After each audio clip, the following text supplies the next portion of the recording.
Estamos, ahora sí. Eh, Nos quedamos en el estudio del Salmo número 5, que es el que nos corresponde estudiar el día de hoy. Y bueno, quiero comentarles que este es un salmo que nos refleja una oración matutina. Este salmo lleva el título Al músico principal con flautas, un salmo de David. Así es el título de este salmo. Bueno, aquí David pues se muestra yendo hacia el Señor en la mañana y recibiendo la fuerza y la alegría que él necesita para pasar el día en contra de muchos adversarios. Recuerden que el rey David constantemente estaba en guerra y pues de esa manera él estaba asediado por sus adversarios y es por eso que se acerca a Dios en la mañana, temprano. ¿Y de qué manera se acerca a Dios? Miren, vamos a leer del Salmo número 5, de los versículos 1 al 3, en esta primera sección de este Salmo, y nos dice: escucha, oh Jehová, mis palabras, considera mi gemir, está atento a la voz de mi clamor, Rey mío y Dios mío, porque a ti oraré. Oh Jehová, de mañana oirás mi voz, de mañana me presentaré delante de ti y esperaré. Fíjense cómo David pues anhela tener una audiencia con el Rey de Reyes. ¿Cuántos de nosotros no quisiéramos tener una audiencia con un personaje que verdaderamente pudiera venir en nuestra ayuda, que pudiera venir a nuestro auxilio? Cuando hemos tenido necesidad humanamente de algo, ¿cómo anhelamos que se nos escuche, ¿verdad? Que se nos considere, que esa persona a la que nosotros necesitamos dirigirnos esté atento a lo que vamos a hablar. Bueno, pues de esta manera el rey David se encuentra en esa misma condición. Él desea ser escuchado, desea ser considerado y desea que el Padre Celestial, ese Rey de Reyes, esté atento, ¿verdad? Y pues él utiliza el método del paralelismo. Él repite la misma idea 3 veces y diciendo: por favor, Jehová, escúchame. ¿Verdad? Por favor, Señor, está atento a lo que voy a decirte. Por favor, Señor, considera lo que voy a decir. Y luego hace una expresión muy fuerte. Dice: porque a ti oraré. Bueno, aquí quiero comentarles, mis amados, que pues David oraba al Dios vivo y verdadero. Y esto puede sonar así como muy elemental, ¿verdad? Como muy básico, pero es un aspecto esencial de la oración. Porque miren, muchas ocasiones llegamos a la oración tan llenos de peticiones, de necesidades, de aflicción, que nuestros sentimientos están tan turbios, ¿verdad? Que nunca nos enfocamos de una manera consciente en Dios y mucho menos sentimos su presencia. Nos aqueja tanto lo que estamos pasando, tanto lo que estamos viviendo, que no nos damos oportunidad de primeramente sentir la presencia de Dios. David era un gran hombre de oración porque su tiempo, ¿verdad?, de oración estaba enfocado en el Dios vivo y verdadero. Y nosotros en esta mañana pues tenemos que aprender a enfocar nuestra oración a ese Dios vivo y verdadero. ¿De qué manera? Procurando, permitiendo que nuestro espíritu primero tenga un poco de reposo, que hagamos a un lado pues las circunstancias, las situaciones, todo aquello que estamos viviendo o pasando para enfocarnos primeramente delante del Rey. Yo creo que si tuviéramos una audiencia, como les comento, con una persona importante que va a apoyarnos, pues no vamos a llegar así de golpe y de tajo diciéndole: mira lo que me está pasando, estoy sufriendo esto, está sucediendo esto en mi vida, y que ni siquiera nos demos cuenta si está realmente escuchándonos o no. ¿Verdad? Muchas veces es tanta nuestra angustia, tanta nuestro desespero, que ni siquiera reparamos en si estamos verdaderamente siendo escuchados. Por eso, muchas de las oraciones o llamadas oraciones, ya sea tan públicas o privadas que levantamos, en ocasiones no son ni siquiera dirigidas hacia Dios, sino que es un torbellino de declaraciones, de ideas, pero no direccionadas correctamente. Muchas veces por eso repetimos, porque no estamos concentrados. Me he dado cuenta que hay ocasiones en que cuando les pido que por favor nos dirijan en oración, me apoyen, veo la redundancia, se ve claramente que no hay un enfoque correcto y por lo tanto pues andan divagando en declaraciones y en repeticiones. Entonces, para que una oración pueda ser verdaderamente para Dios, pues debe de haber un enfoque consciente, fíjense bien cómo se los digo, y bien definido hacia Dios cuando oramos. Debemos tener en cuenta, ¿verdad? Que nuestra manera vívida, tenemos que considerar la manera definida en que Dios está inclinando hacia nosotros su oído y Él está escuchando mientras oramos. Por lo tanto, tenemos que estar bien conscientes de qué decimos, de cómo nos dirigimos hacia el Rey. Y luego dice el rey David, de mañana oirás mi voz. David hizo un punto específico en todos sus días de orar por la mañana. Esto es porque quería honrar a Dios al comienzo de su día. Yo le doy la gloria a Dios por la vida de todos ustedes que despertamos y ya lo primero que tenemos el anhelo, el deseo, es de ponernos delante de la presencia de Dios, buscar su presencia, buscar su rostro, ¿verdad? Al comienzo del día. Y entonces, pues se prepara el tono de todo lo que va a suceder en el día, pero que ha sido dedicado a Dios. Imagínense qué lindo es que nosotros, lejos de empezar como anteriormente lo hacíamos, ¿verdad? Nos levantábamos y salíamos corriendo al trabajo, hacíamos todas nuestras actividades y ni siquiera nos acordábamos, ¿cómo se llama?, de levantar siquiera nuestra mirada al Padre Celestial. Entonces, muchos de nosotros, pues de repente no podemos encontrar el tiempo específico de estar a solas con Dios. Y cuántas veces el Señor pues nos ha levantado, nos ha despertado muy de madrugada, 2, 3 de la mañana, ¿verdad? Y justamente el Señor nos está abriendo el espacio para convivir con Él. Entonces, ¿qué debería pensar un pecador perezoso de sí mismo cuando lee en cuanto al santo nombre de nuestro Señor Jesucristo, que de mañana, al levantarse tiempo antes del día, Él salía y se iba a un lugar solitario y allí oraba? ¿Qué puede pensar un pecador que es perezoso? El poder leer este tipo de declaraciones que la palabra de Dios nos da, y por ejemplo en Marcos 1:35. Debería si todavía estamos en esa condición, ¿verdad? Debería darnos vergüenza, porque Dios siendo Dios, Jesucristo siendo Dios, Él buscaba al Padre Celestial muy de mañana, tempranito, y es el mejor tiempo para relacionarnos con Dios. 1 hora en la mañana vale mucho más que 2 o 3 horas por la tarde, mientras que el rocío todavía está en la hierba. Hace ratito salí al jardín y se siente todavía el rocío, ¿verdad? Pues nosotros tenemos que dejar que la gracia de nuestro Señor Jesucristo gotee sobre nuestra alma, así como lo decía nuestra hermana Florecita en la oración, ¿verdad?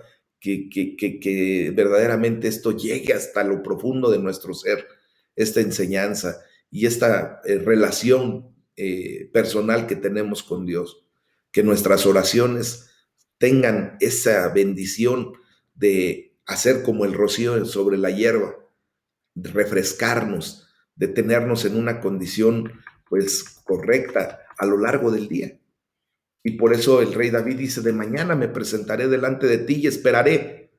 Fíjense bien, David nos da lo que debemos hacer antes y después de la oración. Antes de orar debemos presentar nuestra vida, presentar nuestra existencia misma, nuestra oración delante de Dios. Y después de orar, aquí viene lo más importante. Debemos aprender a esperar, con la expectativa del cielo, ¿verdad? Creyendo en realidad que Dios ha contestado a nuestras oraciones. Piense bien, la idea detrás de presentaré no es de apuntar, ¿verdad? Sino de poner en orden las cosas, de arreglar nuestra vida para presentarnos delante de Dios. Es la palabra que se utiliza para preparar, por ejemplo, cuando se tenía que preparar el leño, la leña propiamente, la madera, y la víctima sobre el altar, se hacía una orden, se arreglaba, ¿verdad? Para después presentar ese holocausto delante de Dios como un sacrificio, como una condición en donde se buscaba la paz con Dios, ¿verdad? Y también es utilizada para, por ejemplo, colocar el pan de la proposición sobre la mesa. Esto significa que debemos preparar nuestra oración previamente delante de Dios, ponerla sobre el altar en la mañana, justo como el sacerdote prepara el sacrificio de la mañana, lo que hemos aprendido en el Antiguo Testamento, mis amados. Ujú. Recuerden que pues nosotros hemos sido levantados por Dios como reyes y sacerdotes y tenemos que presentarnos de una manera correcta. Es un error grave, mis amados, y muy manifiesto el orar al azar. Hay muchas de oraciones al azar que ocurren entre muchos de nosotros. Nos volvemos una y otra vez a la misma petición, ¿verdad? Entonces, esa manera, pues simplemente nosotros tenemos ya que ir encauzando, y lo estoy hablando para ustedes, para mí mismo, porque este espacio de enseñanza, pues si se han dado cuenta, es para personas que ya tenemos un caminar en el Señor, que ya no somos esos bebés espirituales que de alguna manera todavía no sabemos articular o presentar nuestra vida delante de Dios. Creo que a estos tiempos, ya para estos tiempos, ustedes y yo, pues ya tenemos que saber cómo encauzar nuestra rogativa, nuestra plegaria delante de Dios, ¿verdad? Entonces, piense bien que después, entre los versículos del 4 al 8 de este Salmo número 5, se nos da un contraste entre los impíos y el piadoso. Y dice la palabra de Dios, porque tú no eres un Dios que se complace en la maldad. El malo no habitará junto a ti. Los insensatos no estarán delante de tus ojos. Aborreces a todos los que hacen iniquidad. Destruirás a los que hablan mentira. Al hombre sanguinario y engañador abominará Jehová. Mas yo, por la abundancia de tu misericordia, entraré en tu casa. Adoraré hacia tu santo templo en tu temor. Guíame, Jehová, en tu justicia a causa de mis enemigos. Endereza delante de mí tu camino. Fíjense cómo David medita en el carácter justo de Dios. Por eso le dice, porque tú no eres un Dios que se complace en la maldad. Entonces, nuestras acciones son muy importantes delante de un Dios que aborrece a todos los que hacen iniquidad. Mientras David se acerca a Dios, imagínense, se percata más de la santidad de Dios y de lo pecaminoso del hombre. Esto creo que ustedes y yo ya lo podemos también visualizar.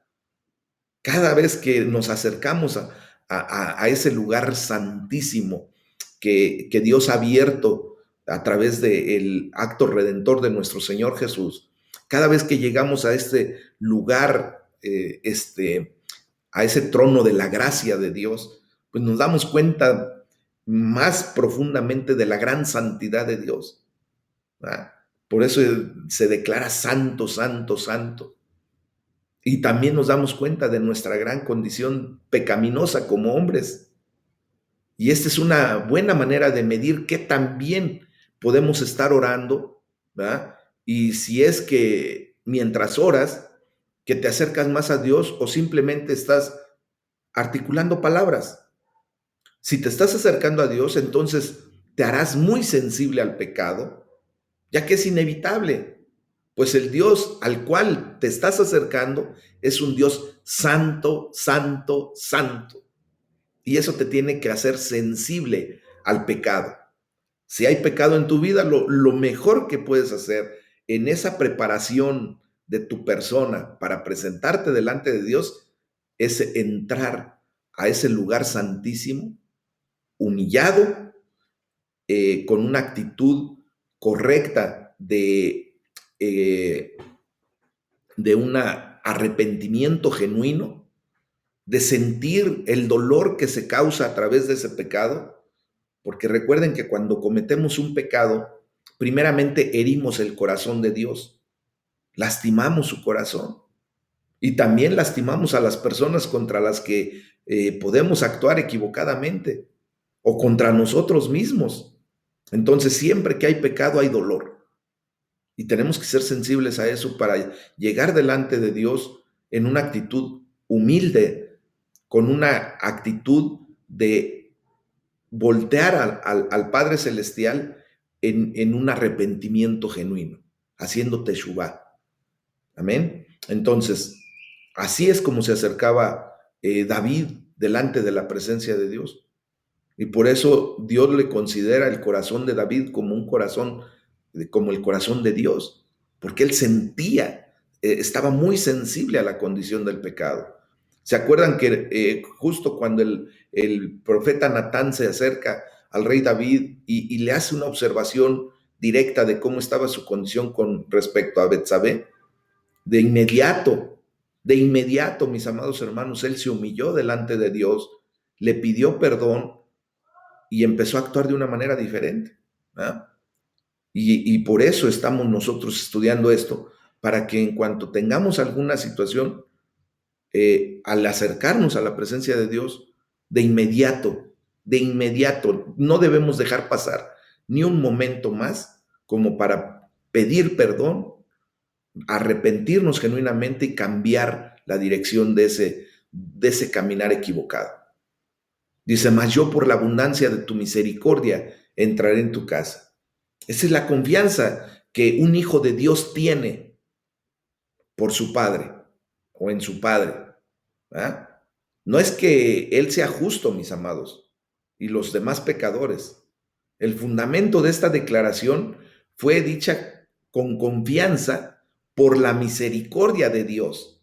O sea, por eso cuando nosotros ahora declaramos lo que Efesios 3:12 dice, que tenemos acceso con seguridad y confianza al trono de la gracia, pues no es por nuestro mérito, no es porque seamos confianzudos, no es porque nada más lleguemos como Juan por su casa, no, porque ahora reconocemos la misericordia de Dios, porque ahora reconocemos el mérito de nuestro Señor Jesucristo que abrió justamente ese lugar para nosotros. Y ahora nos da la confianza para poder llegar hasta ese trono de la gracia, para obtener el pronto y oportuno socorro de nuestras vidas, mis amados. Y por eso el rey David dice, adoraré hacia tu santo templo en tu temor. Entonces, fíjense cómo la adoración de David no estaba basada en sus sentimientos, no estaba basada en lo que le estaba pasando en ese momento, no estaba basada en las circunstancias. Sí presenta sus circunstancias, pero la adoración no está basado en eso. Si se dan cuenta, está basada en la reverencia, en ese temor reverente hacia un Dios justo, hacia un Dios misericordioso, hacia un Dios de amor. Y por eso le dice, endereza delante de mí tu camino. Pues esto refleja la constante dependencia de David hacia Dios. Él necesita que Dios le dirija y que haga el camino derecho. ¿Ah? Es lo que ustedes y yo necesitamos. Fíjense cómo está la cosa. El contraste que se presenta entre David y los impíos, eh, o sea, entre los impíos y los piadosos, es la humildad. Y él sabe que únicamente es el poder de Dios y la obra, ¿verdad? En él que le pueden mantener alejado del camino de los impíos. Nosotros ya tenemos que comprender claramente que es la obra de nuestro Señor Jesucristo en nuestras vidas, lo que nos puede mantener en un camino recto hacia Dios. Porque si nosotros nos alejamos de esa verdad, si nosotros nos emancipamos y queremos caminar nuevamente alejados de la vid verdadera, separados de Cristo, mis amados, en menos de lo que nos damos cuenta ya estamos torciendo nuestro camino. Ya estamos haciendo de las nuestras, ya estamos equivocando completamente nuestro caminar en el Señor, cayendo en pecado, dejándonos vencer por la tentación y permitiendo que el enemigo empiece a hacer otra vez destrozos en nuestra vida. Y entonces, pues tendremos que sufrir las consecuencias, ¿verdad? Por eso es necesario presentarnos delante de la presencia de Dios, delante de Dios, buscando su rostro todos los días, tempranito, de mañana, para que nuestro caminar en el día sea dirigido por el Espíritu Santo de Dios, por la palabra de Dios, porque tenemos ahora claro el concepto de la presencia de Dios en nuestra vida. Amén. Esto nos lleva a la segunda parte de este capítulo 5, en donde se nos da la descripción y el destino de los impíos, por ejemplo. Entre los versículos 9 y 10 dice la palabra de Dios: porque en la boca de ellos no hay sinceridad, sus entrañas son maldad, sepulcro abierto es su garganta, con su lengua hablan lisonjas, castígalos, oh Dios, caigan por sus mismos consejos, por la multitud de sus transgresiones, échalos fuera, porque se rebelaron contra ti. Vemos aquí, mis amados, cómo David se enfoca en lo que los impíos dicen como evidencia de su maldad. Dice, porque en la boca de ellos no hay sinceridad. David sabía lo que Jesús dijo después, muchos cientos de años después, en Mateo 12, versículo 34, donde dice nuestro Señor Jesús, de la abundancia del corazón habla la boca. Nuestra bondad o maldad, mis amados, tarde o temprano se mostrará en nuestra forma de hablar. Acuérdense que del buen tesoro de nuestro corazón hablará nuestra boca. Entonces, ¿qué es lo que tenemos que hacer? Pues justamente ir atesorando la palabra de Dios, atesorando la bondad de Dios, la misericordia de Dios. Y entonces, cuando nosotros hablamos, pues ya no hablamos la misma basura que hablábamos antes de conocer a Cristo, ¿verdad? En donde de repente decíamos cada tropelía, cada situación completamente ajena a lo que un hijo de Dios debe decir, que nos da hasta vergüenza recordar lo que hacíamos anteriormente. Entonces David aquí siente el aguijón de palabras impías y mentiras en contra de él, pero esta oración muestra que algo bueno salió de los ataques del enemigo. Dice, así que los enemigos del hombre, ¿verdad? Pues mientras le obligan a orar más fervientemente y a observar con más agudeza su conducta, pues a menudo se convierten en sus mejores amigos. ¿Por qué, mis amados? Recuerden que ya hemos visto la necesidad hasta de agradecer a Dios por las lijas, ¿verdad? Que el Señor permite que sean algunos de nuestros hermanos en nuestra vida. Y lo digo con mucho respeto y amor, pero es verdad. Hay hermanos a los que Dios usa para pulir nuestra vida, que van a decir mentiras, que van a alzar falso testimonio, que van a decir cosas que la verdad no encajan en nuestra vida, pero que lo único que nos está mostrando aquí nuestro Padre Celestial a través de esta enseñanza, pues justamente es que Él usa hasta todo eso para traer bendición a nuestra vida. Y aquí entra perfectamente la palabra emuná, la palabra fe, esa fe auténtica, esa fe genuina que nos enseña que todo viene de la mano de Dios, porque Dios así lo quiere, todo nos trae bendición, o sea, todo nos va a ayudar para bien y todo nos trae una enseñanza. Entonces, gracias a Dios por la gente que de repente nos provoca a doblar nuestra rodilla más fervientemente a Dios para decirle, Señor, mira lo que están haciendo, mira que me están vituperando, me están señalando, acusando equivocadamente. Gloria a Dios por ellos porque nos hacen acercarnos más a Dios. Muchas veces, ¿verdad? No quisiéramos que nadie nos dijera nada, que no pasara nada en nuestra vida, pero ¿de qué manera nos podríamos acercar a Dios, mis amados? Cuando no pasa nada en nuestras vidas, nos vamos de filo, nos afanamos más en el día, nos ponemos más en otra condición y nos olvidamos de Dios. Pero cuando tenemos apuro, necesidad, tenemos alguna aflicción, ahí de rodillas delante del Señor. Entonces hay que darle gracias a Dios por lo que nos pasa, porque eso nos acerca a Dios, nos hace más sensibles a su presencia, nos permite estar en la presencia del Rey. Amén. Ahora, un día vamos a llegar al punto clave en donde verdaderamente ya no vamos a necesitar ese aguijón que nos obligue o nos lleve a la presencia de Dios, sino que ya en una condición cada vez más consciente, como lo comentaba al inicio de este salmo, con una condición más consciente, acercarnos preparados a Dios, para que de esa manera pongamos nuestra vida en orden de una manera excepcional, mis amados. Dice la palabra de Dios ahí, David dice, con su lengua hablan lisonjas. Spurgeon hizo un comentario y lo cito, dice, siempre ten cuidado de las personas que te adulan y especialmente cuando te dicen que no te adulan y que saben que no soportas las lisonjas, pues entonces serás adulado aún más. Así que mantente en guardia en contra de la lengua del adulador. Es verdad eso, mis amados. Dice David, caigan por sus mismos consejos. Aquí David está orando porque los impíos lleguen a su final merecido. ¿Eh? Como rebeldes en contra de Dios, pues ellos se merecen la sentencia de culpables. Y por eso justamente concluye este versículo 10, dice, porque se rebelaron contra ti.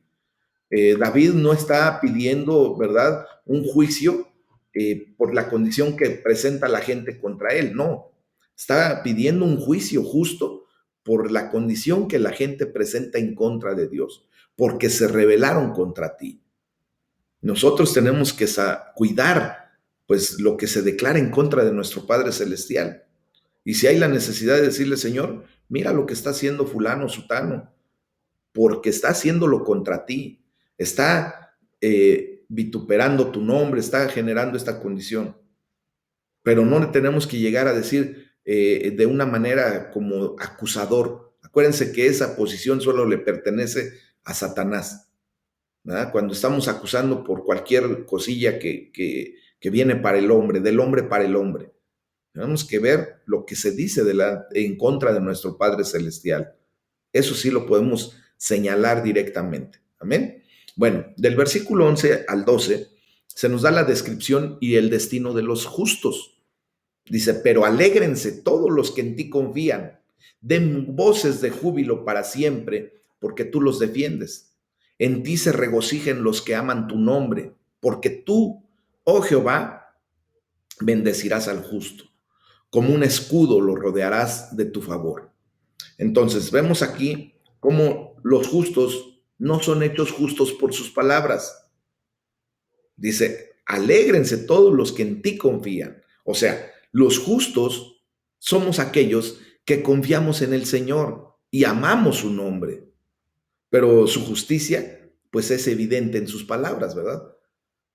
Porque nos alegramos, damos voces de júbilo, nos regocijamos en el Señor y mucha gente puede venir a comprender justamente que hemos confiado en un Dios justo, en un Dios vivo, verdadero, un Dios de misericordia. Fíjense, Spurgeon hace un comentario que me gustó y lo cito sobre este punto. Dice, un toque de entusiasmo sería la salvación de muchos de la religión del hombre. Algunos cristianos son personas lo suficientemente buenas. Son como las velas de cera, pero no están encendidas. Oh, Señor, dice, por un toque de la llama, ¿verdad? Entonces esparcirían luz y serían serviciales para sus familias. Déjenlos gritar de alegría. ¿Por qué no? No dejen que las personas ordenadas objeten. Uno me dijo el otro día, dice Spurgeon, Cuando le escucho predicar, siento como si debiera de gritar. Amigo mío, grita si te sientes forzado a hacerlo. Aquí alguien que escuchaba dice, aquí alguien que escuchaba gritó, gloria a Dios. Nuestro hermano grita gloria y yo también grito gloria al nombre de Dios. El gritar no siempre debe ser hecho en un servicio público. Podría estorbar hacia alguien que quiere oír con devoción, pero hay tiempos y lugares donde un arranque glorioso de entusiasmo alegre llenará de vida todo el lugar. Los impíos ni están medio contenidos en sus blasfemias, así como nosotros en nuestra alabanza, mis amados. Eso es lo que dice Spurgeon. Entonces, si el Señor te lleva a expresarte con regocijo, con alegría, por lo que tú estás viviendo en su presencia, hazlo. Dice, pero alégrense todos los que en ti confían. Esto es un permiso, es un precepto, es una oración y hasta es una promesa, mis amados. Y fíjense cómo se los voy a explicar. Tenemos permiso para alegrarnos. Aquí Dios nos está dando el boleto para asistir a los banquetes del regocijo. ¿Sabes cuáles son esos banquetes del regocijo? Justamente cada domingo que nos acercamos a la mesa del Señor. Ayer hablábamos de eso, ¿verdad?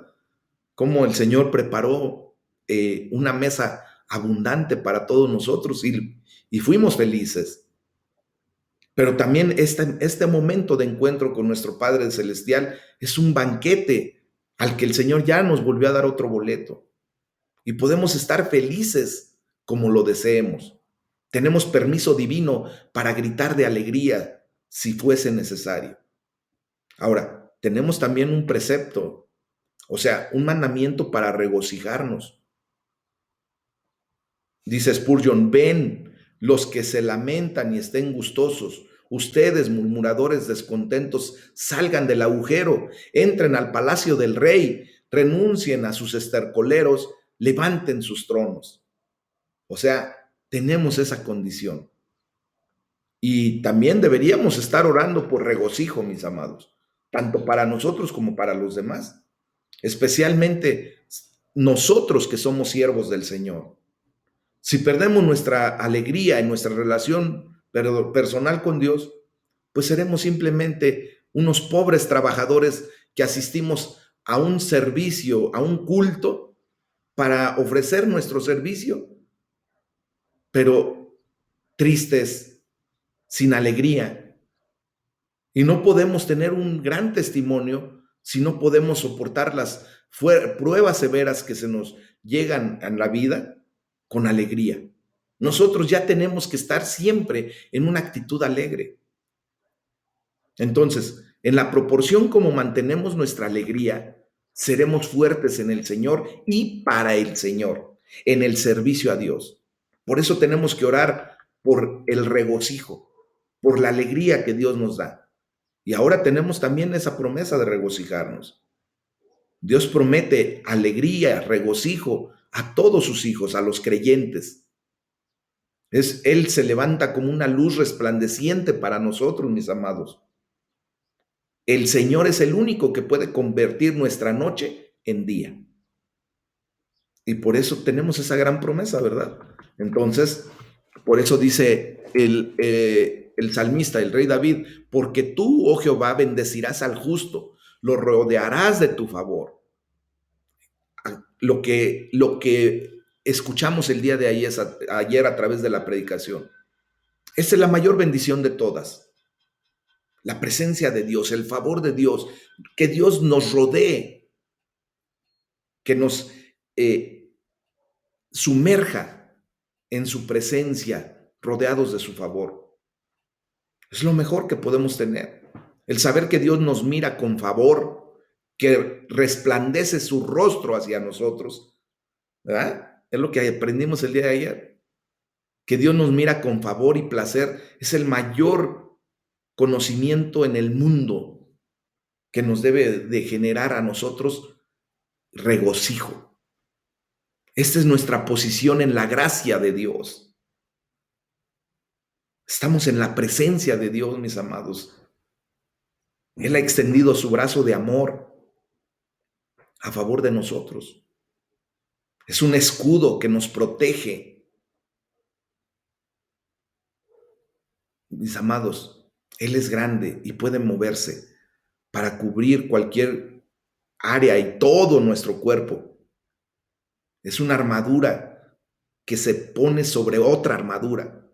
Así de pleno es como el favor de Dios, nuestra posición en la gracia nos protege.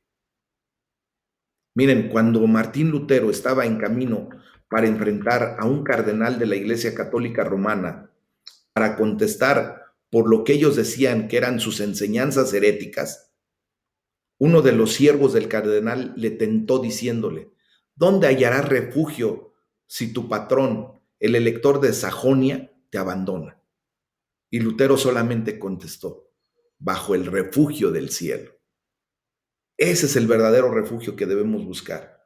En ese momento, el patrón de Lutero, de Martín Lutero, era el elector de Sajonia, ¿verdad? Era un personaje que tenía mucho poder. Y por eso le pregunta este siervo del cardenal: ¿a dónde te podrás esconder? ¿Quién va a ser el que te ayude si tu patrón te abandona? Si el humano te abandona. Lutero de inmediato, conociendo lo que estaba diciendo, que no era herejía lo que él estaba enseñando, le dice: bajo el refugio del cielo, allí tengo verdaderamente mi protección. Ustedes y yo tenemos la gran protección de nuestro Padre Celestial. Bajo el refugio del cielo es que ahora podemos estar en una condición de bendición eternamente y para siempre, porque ya empezamos a vivir en la eternidad. Amén. Esto nos lleva pues al capítulo número 6, al Salmo número 6, mis amados, que aquí se nos enseña una respuesta segura a una súplica agonizante. Muchas veces tenemos ese tipo de súplicas, ¿verdad? Por favor, Señor, ya no sé qué hacer, ya no aguanto, ya no entiendo, ya no veo la salida. Esas son las súplicas agonizantes, mis amados. El Salmo número 6 es conocido como el primero de 7 salmos penitentes, que son cánticos de confesión y humillación delante de Dios. Era una costumbre en la iglesia primitiva el cantar estos salmos previamente a lo que ahora conocemos como la Semana Santa, ¿verdad? El título de este salmo es: al músico principal con instrumentos de cuerda, con un arpa de 8 cuerdas, un salmo de David. Bueno, pues aquí vamos a estudiar en la primera parte cómo es la súplica agonizante. Y en el versículo 1 se nos muestra un ruego para aliviar el castigo. Y dice David: Jehová, no me reprendas en tu enojo, ni me castigues con tu ira. Miren, aquí pues la verdad es que no podemos saber de qué pecado se trataba en esta ocasión, pero debido a su pecado David sentía que estaba bajo la reprensión de Dios. Y por eso le dice: no me reprendas en tu enojo. Es como cuando uno, ¿verdad? Humanamente, cuando está uno joven o niño, que todavía está bajo la tutela de los padres, de repente cometemos por ahí alguna tropelía, algún desliz, y sabemos que traemos pecado, ¿verdad? Y de repente llegamos con nuestro, sobre todo con las mamás, y la mamá hasta parece que es adivina. ¿Qué hiciste? Y uno, nada, y tal parece que uno mismo se acusa, ¿verdad? Bueno, pues en ese momento yo creo que David se sentía de esa misma manera, porque la mamá pues nos conoce y Dios pues conoce perfectamente bien al rey David, ¿verdad? Por tanto, él clamó hacia Dios para aligerar el castigo. Es como cuando llega uno con la mamá, ¿verdad? Y le dice: híjole, pues es que, por favor, mira, ni te enojes. ¿Y qué hiciste? Bueno, pues ya tiene uno que despepitar, ¿verdad? Confesar, pero ya está uno mitigando por lo menos el castigo. Ya cuando llega uno: oye, mira, por favor, no te enojes, mira. Y ya cuando tiene uno que decir las cosas, pues ya está más ligera la situación, ¿verdad? Como que la mamá le bajó 2 rayas a su posible enojo si se hubiera dado cuenta y nosotros no lo confesamos. Entonces, Puede haber momentos en que creemos que somos reprendidos por la mano de Dios cuando en realidad padecemos tribulación traída por nosotros mismos, por nuestro propio pecado, ¿verdad? Por nuestras conjeturas, por nuestras ideas. Sin embargo, existen ciertamente momentos cuando Dios sí reprende a sus hijos.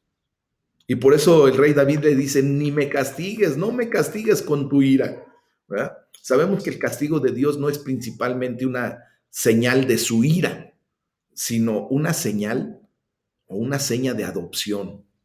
Recuerden lo que el Señor nos enseña, que ahí en Hebreos 12:7 nos ponen claro que el castigo es evidencia de adopción.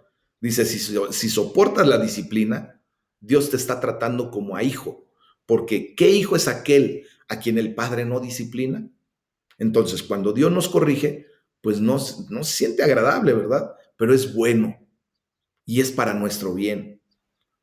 Si Dios no nos corrigiera es porque no le importáramos. Entonces, simplemente vemos la posición correcta de una señal de adopción, porque en Cristo nosotros hemos sido adoptados como hijos de Dios. Y entonces tenemos que aprender a soportar la disciplina. Amén. Como una seña de adopción, porque Dios nos trata como hijos. Así de sencillo debe ser. Y vemos ahí expresiones de enojo, ira en este versículo que acabamos de leer, pues el vivir antes de la obra terminada de Jesús, ¿verdad? Pues simplemente vemos cómo David tenía menos certeza sobre su posición con Dios. Ahora, de este lado de la cruz, ya cuando pasó nuestro Señor Jesucristo y todo esto lo puso en la cruz del Calvario, ¿verdad? Sabemos que todo el enojo de Dios, toda la ira de Dios que tenía hacia nosotros, fue puesto en nuestro Señor Jesús. Allí se derramó esa copa de ira en la cruz del Calvario. Fíjense, ahora tú y yo tenemos que comprender que Dios castiga al creyente por su amor de corrección y no por enojo, ya no más por ira. En Cristo derramó toda su ira por tu pecado, por mi pecado. Ahora, si Dios nos lleva a una reprensión, a un castigo, reconozcamos que justamente es la seña de adopción primeramente y que no lo está haciendo con enojo. Porque Dios nos guarde si fuera una reprensión o un castigo con ira, mis amados hermanos. Hoy le damos la gloria a Dios porque sí, de repente el Señor tiene que poner mano dura en nuestras vidas. Y por eso hasta nuestro Señor Jesucristo fue clarito cuando dijo, mira, si tu ojo te es ocasión de pecado, mejor sácalo. Es una reprensión muy dura, ¿verdad? Llega mejor mutilado al reino de los cielos y no llegues completo al infierno. Porque te ama, porque me ama, porque Dios permite y quiere que nosotros lleguemos a hasta completar nuestra condición delante de Él para la eternidad. Y fíjense cómo en este capítulo 6, en este Salmo número 6, de los versículos 2 y 3, se nos generan y se nos ofrecen dos tipos de problemas. Y miren lo que dice la palabra de Dios. Ten misericordia de mí, oh Jehová, porque estoy enfermo. Sáname, oh Jehová, porque mis huesos se estremecen. Mi alma también está muy turbada. Y tú, Jehová, ¿hasta cuándo? Fíjense nada más, llega el punto clave, ¿verdad? De que en muchas ocasiones ya estamos en la desesperación. Y por eso dice el rey David, estoy enfermo, mis huesos se estremecen. Aquí vemos cómo David sabía la prueba de dolor y de debilidad física. En medio de este tipo de castigo, él clama hacia Dios por misericordia. Spurgeon dice, así que podemos orar que los castigos de nuestro Dios de gracia, si es que no son del todo removidos, al menos sean endulzados por la conciencia de que no están por enojo, sino por su dulce pacto de amor hacia nosotros. Fíjense cómo tenemos que comprender que en muchas ocasiones Dios está permitiendo que hasta nuestros huesos se estremezcan por su pacto de amor que ha hecho con nosotros.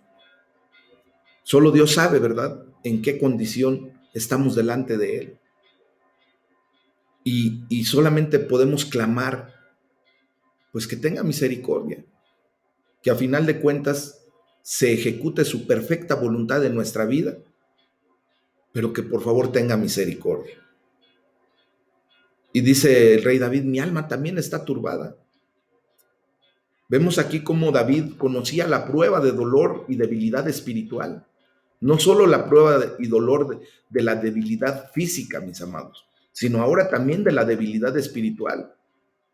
Y la dificultad de estas pruebas, por eso decía que son dos problemas los que se atacan en estos dos versículos.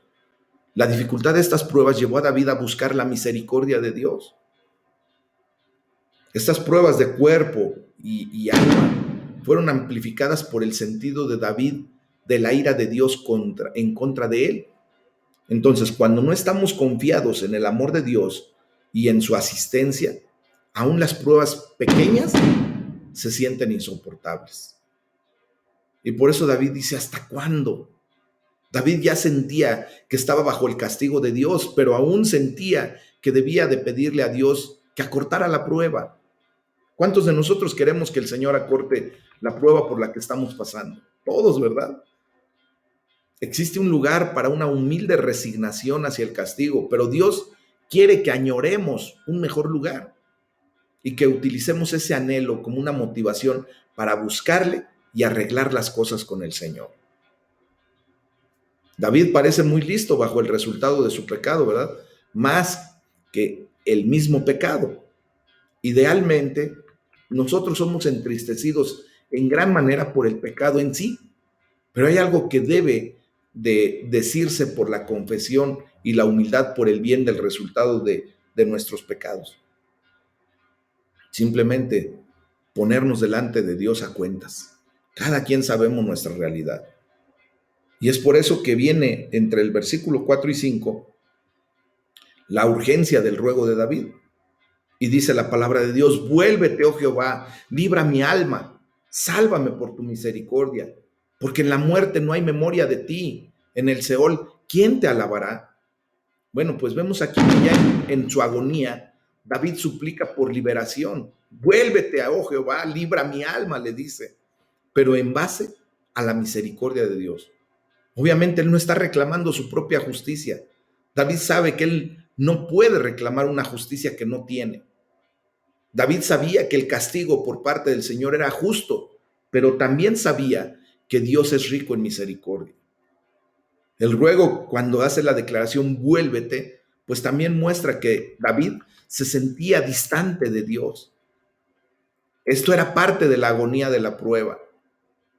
Miren, mis amados, cuando sentimos que Dios está cerca de nosotros, sentimos que podemos enfrentar todo.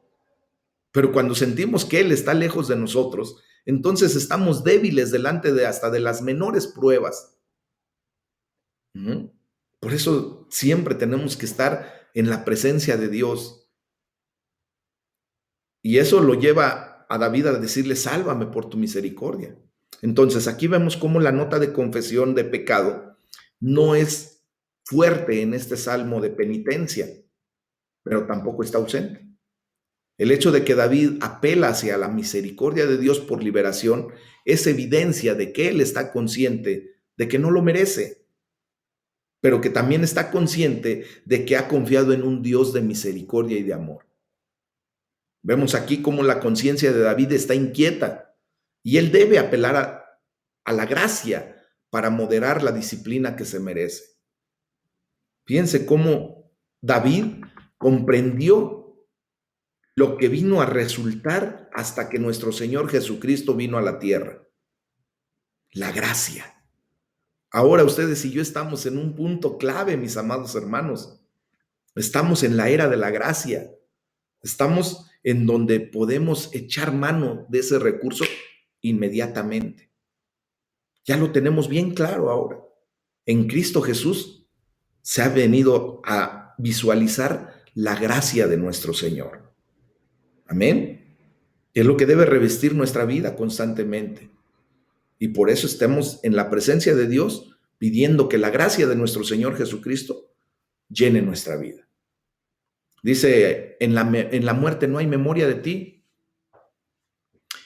Para mí, creo que estaría mal el tomar estas agonizantes palabras de David como evidencia de que no hay vida más allá de esta vida.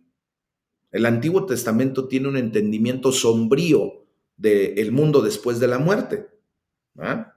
Y a veces muestra una clara confianza, como lo vimos en Job 19:25, y a veces pues tiene la incertidumbre como la que David muestra aquí. Entonces, mis amados hermanos, nosotros tenemos que comprender lo que 2 capítulo 1, versículo 10 dice, que Jesús sacó a luz la vida y la inmortalidad por el Evangelio. O sea, el entendimiento de la vida después de la muerte, ¿verdad? A lo más estaba nublado en el Antiguo Testamento. Pero ahora nuestro Señor Jesucristo nos deja saber más del cielo y del infierno que nadie más. Y Jesús lo pudo hacer porque él tenía un conocimiento perfecto del mundo por venir, de lo que viene a continuación después de la muerte. Y ahora ustedes y yo tenemos que darle toda la gloria a Dios porque en Cristo tenemos vida eterna. En Cristo, un día, ¿verdad? Vendremos a la resurrección con un cuerpo glorificado, presto para lo que viene en la vida eterna. Entonces, mis amados hermanos, esto nos lleva a la segunda parte de este capítulo y se nos da la resolución determinada. Entre el versículo 6 y 7 nos da una descripción vívida de la agonía de David y dice la palabra de Dios, me he consumido a fuerza de gemir, todas las noches inundo de llanto mi lecho, riego mi cama con mis lágrimas, mis ojos están gastados de sufrir, se han envejecido a causa de todos mis angustiadores. Bueno, pues aquí vemos cómo la mano de castigo de Dios fue dura sobre David, por eso dice, me he consumido a fuerza de gemir. Su vida no parecía ser sino lágrimas y miseria, ¿verdad? Y la prueba de David tiene al menos 3 componentes. Él sentía que Dios estaba airado con él, que le faltaba un sentido de la presencia de Dios y por eso no podía dormir. ¿Ven? Por eso dice, todas las noches inundo de llanto mi lecho. Este es un buen ejemplo de una exageración poética, obviamente, ¿verdad? David no quería que creyéramos que su cama estaba en realidad flotando como en una alberca de lágrimas, ¿verdad? Entonces, dado que esto, como lo hemos comentado, es una literatura poética, la entendemos de acuerdo con su contexto literario, o sea, como un poema. Y esto comprende la Biblia literalmente, de acuerdo con su contexto literal. ¿Verdad? Así tenemos que vivirlo. Dice, mis ojos están gastados. Los ojos de David seguramente estaban enrojecidos y hasta secos, ¿verdad?